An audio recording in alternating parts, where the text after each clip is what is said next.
খাদ্য প্ৰণালী, খাদ্য বস্তু বুলি ক'লে আমাৰ যিবোৰ আমাৰ হোমমেড ডায়েট হৈছে ঘৰুৱা, সেইবোৰ লোৱাই যথেষ্ট ভাল। কিন্তু এবিধ যিটো ৰিউমেটইড আৰ্থ্ৰাইটিছৰ লগত যিটো ডাইৰেক্ট এটা ৰিলেশ্যনশ্বিপ আছে, যিটো ডিজিজ, যিটো বেমাৰ প্ৰক্ৰিয়াটো বহুত বেছি বঢ়াই দিয়ে, সেইটো হৈছে এটা স্মকিং। যোনে স্মকিং কৰে তেওঁ স্মকিংটো মানে সোনকালে অভ্যাসটো আঁতৰোৱা উচিত।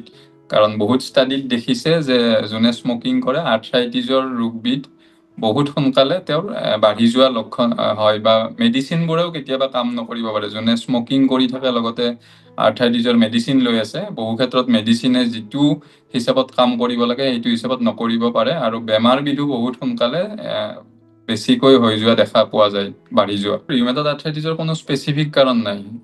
যিহেতু এইটো ইমিউনিটিৰ অটো ইমিউন ৰোগ এবিধ হয়, তেনেকে মানে এইটো যে বাচিবৰ কাৰণে কেনেকুৱা আছে বা ইয়াক প্ৰতিৰোধ কৰাৰ কাৰণে তেনেকুৱা বস্তু নাই।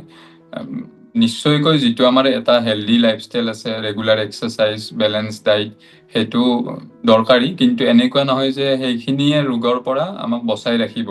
কাৰণ এবিধ ইমিউন ৰোগ, যেনেকৈ আমাৰ হাৰ্ট ডিজিজ বা অন্য ডিজিজ, সেইটো আমি লাইফষ্টাইল মডিফিকেশ্যনৰ দ্বাৰাই আমি বহুতখিনি আঁতৰাই ৰাখিব পাৰোঁ।